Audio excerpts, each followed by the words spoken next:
वो कहते हैं कि ईयर 1994 वाला जो सिंगर वर्ल्ड कप था जिसमें पाकिस्तान और ऑस्ट्रेलियन प्लेयर का फिक्सिंग में नाम आया था, उस सीरीज में इंडिया पाकिस्तान का जो मैच था उसको लेके मेरे पास एक सीनियर इंडियन क्रिकेटर आया था और उसने मुझे खराब खेल के पाकिस्तान को मैच जितवाने के लिए बोला और इसके बदले में 25 लाख रुपए ऑफर किए मुझे। लेकिन कई बार पूछने के बाद भी मनोज प्रभाकर ने उस इंडियन क्रिकेटर का नाम नहीं लिया। अब ये इंटरव्यू जब आउटलुक मैगजीन के कवर पेज पे छपता है तो पूरे देश में हल्ला हो जाता है। हर तरफ यही न्यूज चल रही थी कि कौन है ये Indian player. Back to back cricket board के अंदर भी इमरजेंसी मीटिंग होने लगी। फैंस जो थे वो हर तरफ गुस्सा होने लगे। Shockwaves across India tonight as the match-fixing scandal explodes.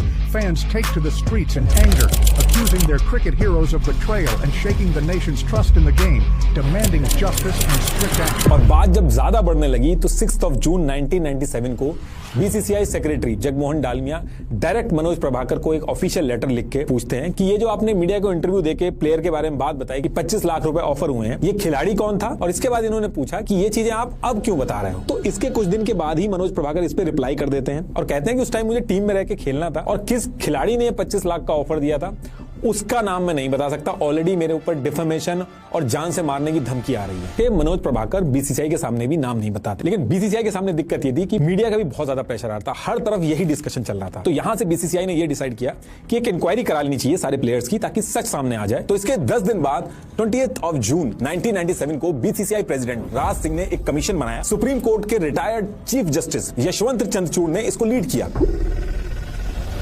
और पूरी जो टीम इंडिया थी, current players, x player, coaches, manager, BCCI officials, सबसे पूछताछ चालू की गई। लेकिन किसी भी प्लेयर ने कुछ भी नहीं बताया। अब प्लेयर्स ने तो कुछ नहीं बताया, लेकिन जो स्पोर्ट्स जर्नलिस्ट थे उनसे कुछ चीजें बाहर आई। 10 में से 9 जर्नलिस्ट ने यह कह दिया कि देखिए मैच फिक्सिंग की तो पॉसिबिलिटी पूरी तरीके से है। पायनियर के स्पोर्ट्स एडिटर प्रदीप ने कहा कि प्रदीप के पास खुद एक इंडियन बुकी ने इंडियन प्लेयर से मिलवाने के 40 लाख रुपए ऑफर किए थे। आउटलुक के अनिरुद्ध बहेल ने भी सेम चीज कही कि मनोज प्रभाकर जो कह रहे हैं भले उसके प्रूफ नहीं है लेकिन वो सच कह रहे हैं। और फिर 7 नवंबर 1997 को इस सारी इंक्वायरी कंप्लीट होती है, लेकिन बीसीसीआई इस रिपोर्ट को कॉन्फिडेंशियल रखती है, पब्लिक नहीं करती। अब इसके 2 साल बाद 1 अक्टूबर 1999 को Kapil Dev Indian cricket team के कोच बन जाते हैं और कोच बनते ही सेम मंथ में जो पहला टेस्ट मैच पड़ता है उसी में इशू खड़ा हो जाता है। होता क्या है कि न्यूजीलैंड के साथ टेस्ट मैच में इंडिया ने 583 रन बना के न्यूजीलैंड को 308 रन पे ऑल आउट कर दिया था। अब नॉर्मल क्रिकेट लॉजिक से यह था कि फॉलो ऑन दो और मैच जीतो, और जयंत लेले और सिलेक्टर चंद्रकांत ने भी कपिल देव को फॉलो ऑन देने के लिए कहा। लेकिन 10 मिनट के बाद सब लोग चौंक जाते हैं क्योंकि इंडिया ने फॉलो ऑन ही नहीं दिया। इंडिया ने फॉलो ऑन नहीं दिया और फिर मैच आगे चल के ड्रॉ हो जाता है। और इंडिया फॉलो ऑन नहीं देगा इस चीज के बारे में जो सटोरी थे उनको एक दिन पहले इसके बारे में पता था कि इंडिया फॉलो ऑन नहीं देगा। अब जयंत लेले जो थे इन्होंने सचिन तेंदुलकर को भी बुलाया और पूछा कि फॉलो ऑन क्यों नहीं दिया गया। तो उन्होंने कहा कि कपिल देव ने सबके सामने आके बोला कि जाओ उनको बोल दो हम बैटिंग करेंगे। तो मैं सबके सामने मना नहीं कर पाया। तो इस इंसिडेंट को भी लेके काफी दिन तक न्यूज वगैरह में डिस्कशन चला।